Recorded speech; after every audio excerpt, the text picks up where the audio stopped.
Alright, so here we are. We've got our pieces all set up to go here. What I'm going to end up doing is I'm going to mark the outline. I'm not going to do the full thing just yet. What I'm going to wind up doing is I'm going to mark pretty much the outline of just the square, because when I cut it out, what I want to do is I want to have the ability to clamp this and drill out that hole that I'm going to need. I'm going to need that 7/8 inch hole to be that 1/2 inch deep. And it's going to be a little bit easier if I do it without the notches right now. So I'll do the notches after I get that hole drilled out. So we're just going to take our template piece here. I'm just going to kind of line it up just with a pencil here and just mark here, here, here. It doesn't have to be, you know, perfect when I get to this point, because I know this is where the notch is going to be. So I just kind of trace the outline, and I know that the pattern isn't perfect, but it's going to give me that really close dimension there that I can end up just taking to the belt sander. So you can't really see it. I might have to bring this up there, but there's the pencil line. So I'm going to mark out 6 of those. We're going to get these cut out and then over to the drill press so I can get that hole taken care of. So I'll get that taken care of, finish it up, and then we'll come back when the drill press is set up. So stay tuned. Okay, so as you can see, we've got our pieces all marked out here. So now what we're going to do is we're going to go over and get these pieces over onto the drill press, and we're going to put the holes into them, and then we're going to cut them out. I was going to cut them out and then do the holes, but I think it might be easier as a big piece to just kind of do it this way. It's going to be a little bit more control with one large piece to drill the holes than it is if we just cut out all these little pieces and then drill holes. So I'm going to get this set up on the drill press, and then we'll start making holes. Stick around. Okay, so we're at the drill press now. I've got my 7/8 of an inch Forstner bit in there, and what I'm going to do is I'm just going to tighten this down in the chuck. This drill chuck here has 3 spots to put to tighten up the actual bit. So what you want to do is get all 3 sides tightened so that the clamping force is even on all sides. Turn it on quick just to see if it's any wobble. Everything looks pretty good, usually is. And now what we're going to end up doing is I've got a mark here that I used with the China marker. Not sure if you can see it. I'll zoom in as much as I can. There's a little white line right there. And what I'm going to do is I'm just going to darken this as it spins. With any luck, this will go well. And then that's going to be my mark, so that as I'm drilling into the wood, I'm going to see where I have to stop. So that'll tell me where the 1/2 inch mark is. So I turn this on, and then, with any luck, hopefully, without doing any damage, take this and just get in there and darken that mark up. So now you can see that white line. I'm going to zoom out here a little bit and then get in closer. So you see that little white line there? That's my depth mark right there. So what we end up doing now is we take this, we put some pressure down to hold this, and we begin making our drill holes here. There we go. Alright, so now the trick is going to be for you to be able to see this and me to stay out of your way enough so that you can see it. Alright, let's get these things drilled.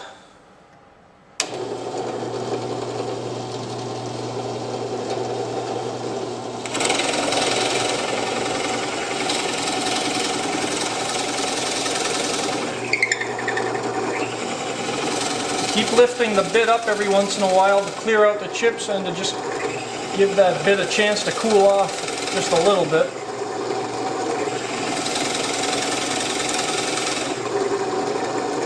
I would have some dust collection going here, but it isn't really the greatest for setting up with the camera here, so I'm just going to have to wing it here. Alright, so that's the hole. That's what it's going to look like. So I've got to drill out 5 more of those. So we'll get that taken care of. Once that's done, we're going to head over to the bandsaw and get this cut out, because the bandsaw, the kerf of the saw, is actually thin enough that I'll be able to get in between these lines that you see right there. So let's get the next piece taken care of and on from there. We'll drill a couple and then I'll turn the camera off and then we'll go on to the next one. I don't want to create a movie like I did with the 2 bandsaw boxes. Those were feature films, so we'll try to avoid that for this project, shall we? That'd be a good idea. Alright, let's drill our holes.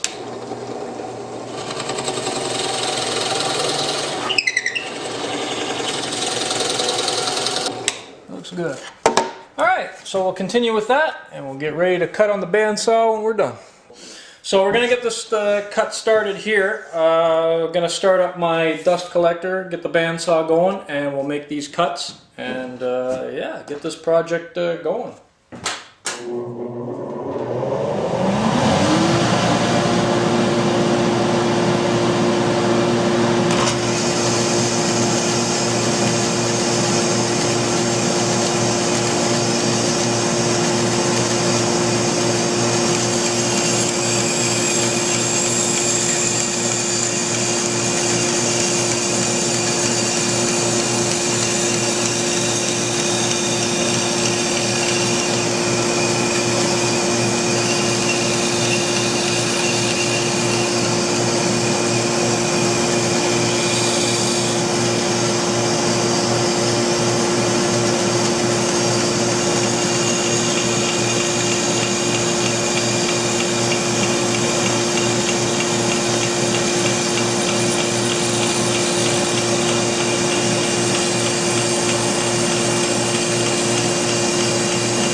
My push block for behind this other piece. It'll let me have a little bit more stable control, as opposed to using this yellow wood push block here.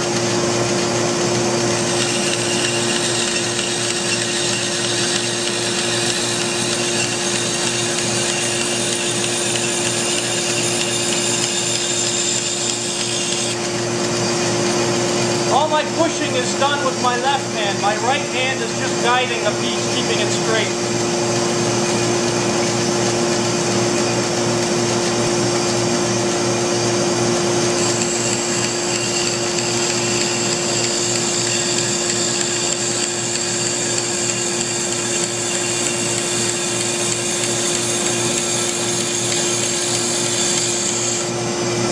Try to stay to the waist side of the line as well, so you can stand down to your measurement.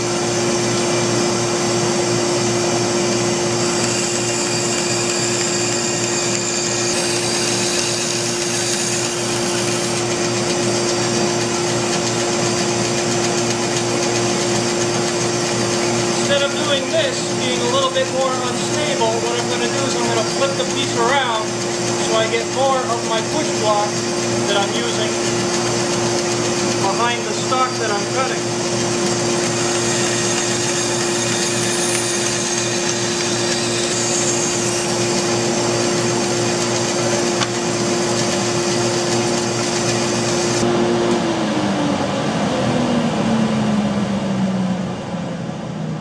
So I've cut 5 pieces. I've got one more that I gotta cut, but I wanted to kind of mention that sanding issue before we kind of did anything else. I'm also debating if I should sand down to the line first and then do my notch cut, or if I should do that notch cut and then sand.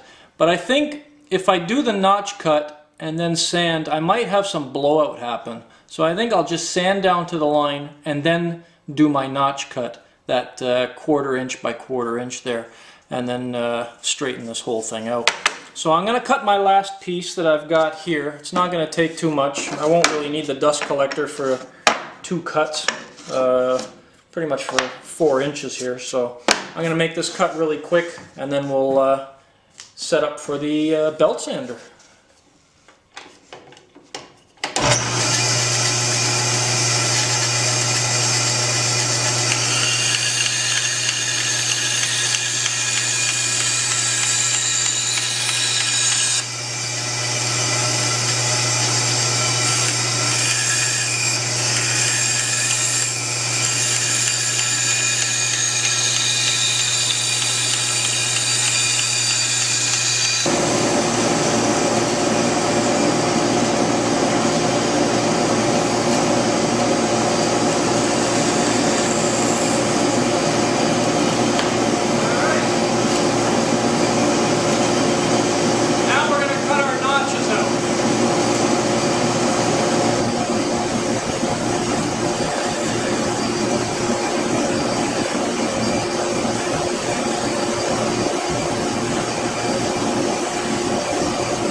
So you can see, there it is. We'll touch that up with either a little bit of sandpaper or just a little file or something if I need to make any adjustments to square that up any better. But that's pretty much the bottom block in a nutshell right there. If I need to true up the backs here just to make them good and square, I can touch that up with a few different things. I can either get in there with a small chisel or a little tiny needle file or something like that. But we'll get to that when we need to. So I'm going to get the other 4 pieces here cut up, and then once that's taken care of, we'll get on to the next step and keep this project rolling. So stick around. Alright, so here we go.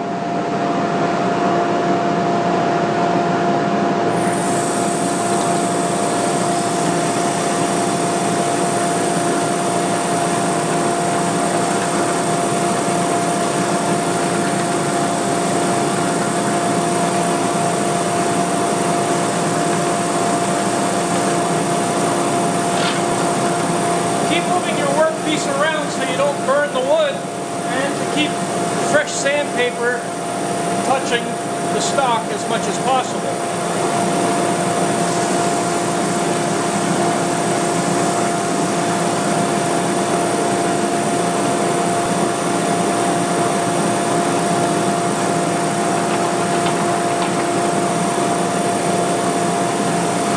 Alright, that looks pretty good.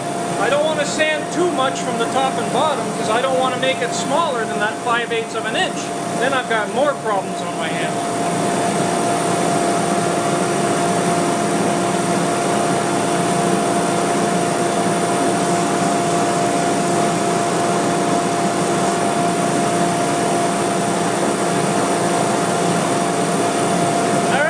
Pretty good there. I'm going to sand the rest of them, and then when we come back, we'll get on to the next step. Stick around. Alright, so here we are at the stage where we're going to need to get our legs ready, and using the ipe wood. Now I'm going to have to rip this stock down or resaw it so that it's not so thick. But I'm going to also need to figure out pretty much the layout and how much I'm going to cut off, because there's no way I'm going to need all this to make this project. Now also, that being said, even though I'll make my cut here so I can fit these properly, I was going to use the big ones, but when this knot got in the way, I figured I can get away with using less wood and get all my smaller pieces in and still avoid that knot. So I'll end up cutting this a little bit longer so I can figure out for my other pieces and stuff. When I mark, I'm pretty much going to use, even though these are all identical, I'll use one of these patterns and then just trace around it in this kind of a fashion.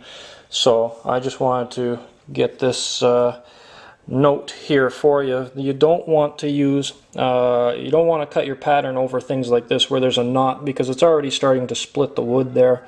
So you want to avoid knots like this or any kind of checking or cracking in the wood. If you've got wood that has any splits going into it, you're going to want to cut it off and make it square that way so that you know, the split doesn't keep happening right into the piece or whatever. So we're going to get this cut. I'm going to resaw it, and we're going to, it's pretty well smooth already. I don't need to run it through the planer or anything like that. But when I resaw it, the problem is the bandsaw marks that will most likely be left over. If I can get away with it, I'll just sand it. I'll see how bad it turns out. But hopefully I can just get away with just sanding, because I really don't want to have to deal with the thickness planer. Alright, so we'll get that set up and we'll continue on with the project. So, be back in a moment. So, I've gone from the bandsaw, I've resawn my ipe wood, and I've made it into, from the strip that I had, I was able to get 2 1/4-inch strips out of it. And from the 2 1/4-inch strips, let's see if I get this into focus here. The 2 1/4-inch strips, I'm going to take to the belt sander now and take those ridges out as much as I can without going too small. So for this, what I'm going to end up needing is, I've got an 80 grit belt on there right now for the belt sander. I've got my little 6-inch ruler here that I'm going to end up using to continually measure, but not so much for measuring as I'm going to be using this block. The blocks that this will end up fitting into, and once it fits in, then I know I'm pretty good. So hopefully I don't take off too much stock and mess things up. So I'm going to get this thing plugged in and turn on my ambient air cleaner, my dust collector, and get the sander going and get this project underway here as far as the next step. So give me a moment, turn on some stuff here, and we'll begin some ever so fun sanding.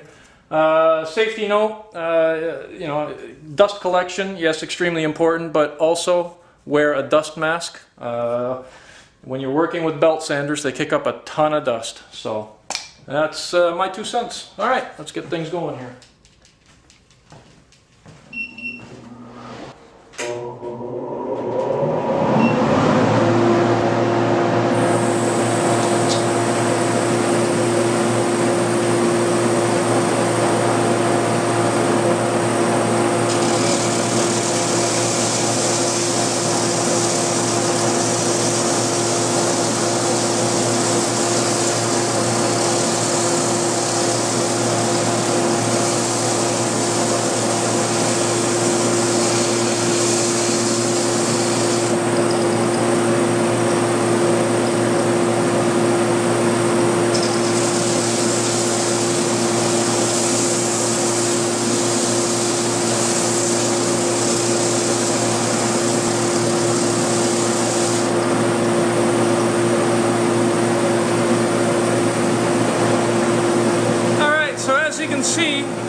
maybe not. Let's see what we can do here.